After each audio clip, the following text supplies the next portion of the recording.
I want to talk a little bit about disability awareness, which isn't me covering every single disability you're likely to encounter. It's me talking a little bit about some of the things that you might need to know if you do happen across a learner with a disability. Given that we work in a publicly funded environment, we have a duty of care to these young people, and the Disability Discrimination Act would define a disabled person as someone with a physical or mental impairment that has a substantial and long-term adverse effect. So we need to be thinking about the types of conditions that our learners come with and the types of barriers that those conditions cause.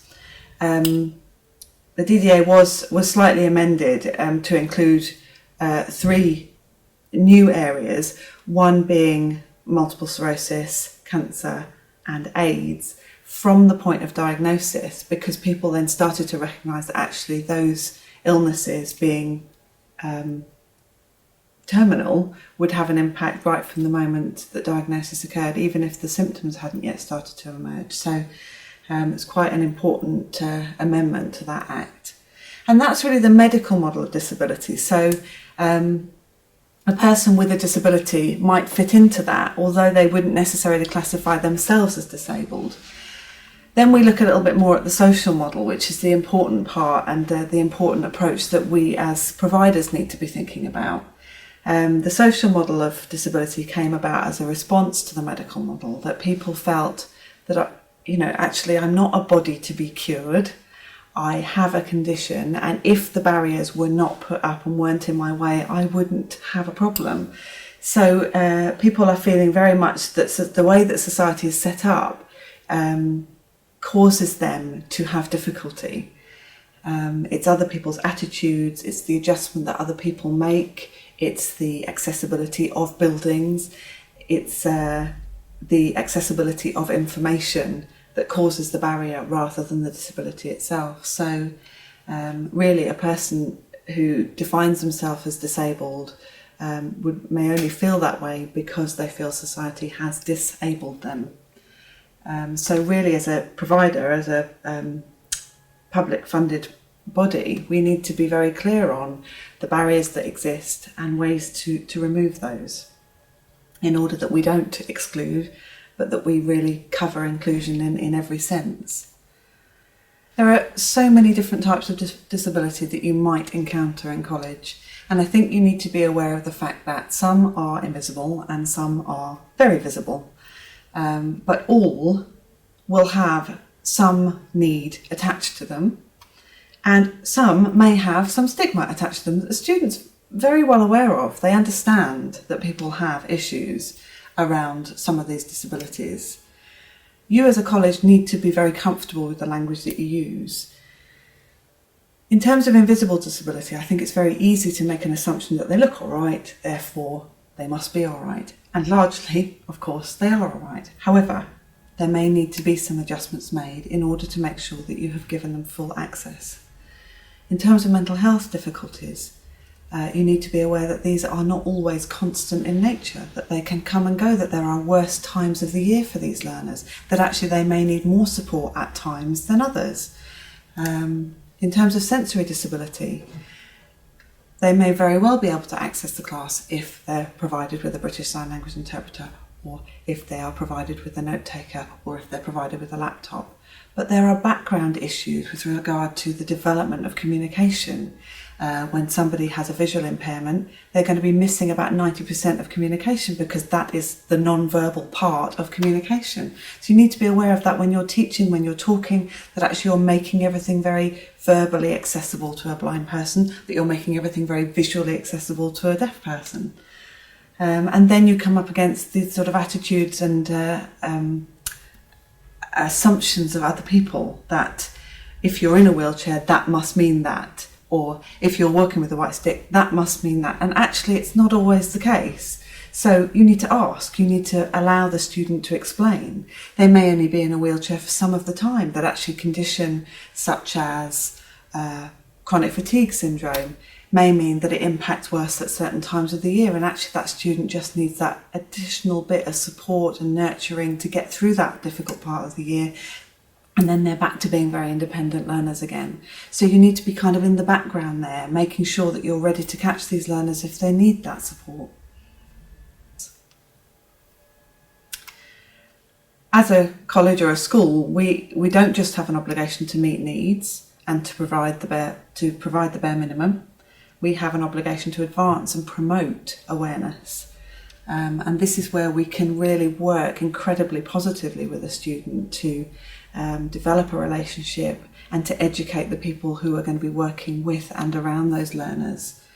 I think these learners can very often encounter attitudes that range from sort of purposefully offensive through ignorant, I just don't know what language to use and I'm not quite sure what to say, through to inclusive, where somebody has been very open and been very honest, and I'm not quite sure how we approach this, but can we have a chat about that? Assumptions are often made that aren't always in line with the learner need, and that can lead to mistakes, errors and offence, and I think we need to be very careful about our attitude. What we're starting to see more of, which is really fantastic, is how can I as a teacher make this activity more accessible? How can I adjust my teaching activities? How can I make sure that the students are reacting and responding appropriately to these learners? Can people come and give us some training? Is the student willing to come and give us training? Are they comfortable talking about their disability and its impact? We're seeing colleges now more and more looking at the types of projects that they can do and whether those projects are inclusive. Can we put something on the VLE? Lots of colleges are making much more use of their VLE to make their resources more accessible. We're planning a trip.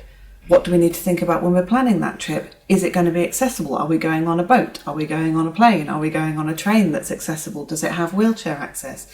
And thinking through all of those things, we're definitely seeing some more of that really kind of positive forward planning, forward thinking, looking for advice, talking to the right people.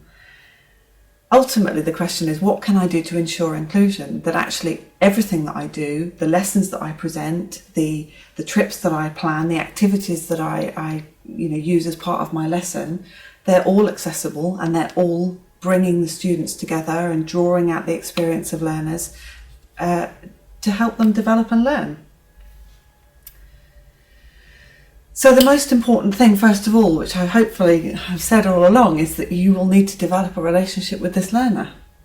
It doesn't matter whether they've brought somebody with them to support them. It doesn't matter whether they need somebody with them to support them. You talk directly to them to discuss what it is that they need. They're the ones who are the expert on their own condition, and they can tell you what helps and what doesn't. We're having more and more of a focus on learner voice, learner feedback, learner experience, learner journey, whatever phrase you use. The important thing is that the student that you're supporting has the opportunity to define the support that they need, whether it is by participating in the writing of their care plans or risk assessments, whether it's talking to you about the type of support they might or might not need in class, whether they have the opportunity to train their peers if they want to have that opportunity.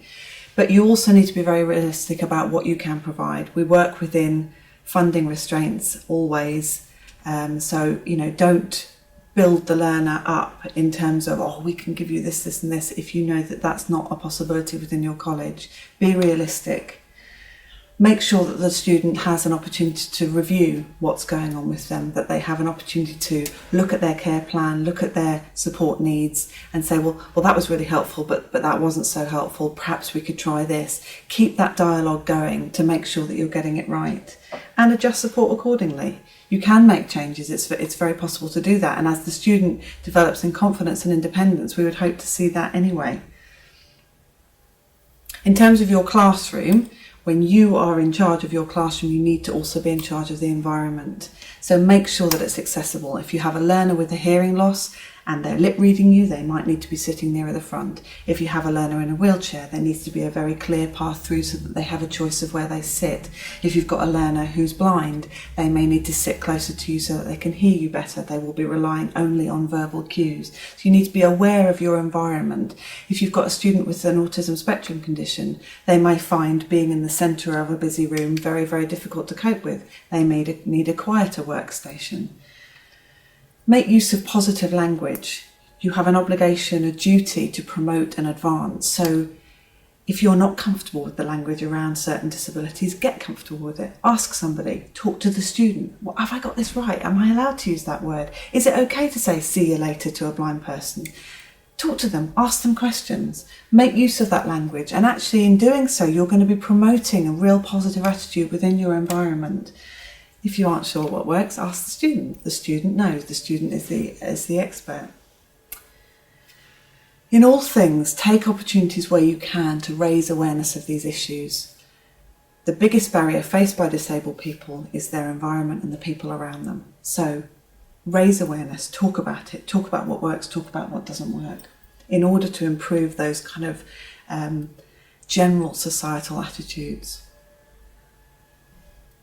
This is a lovely quote, I thought, that actually people see it as a real strength. It's not a brave struggle. We're not being courageous.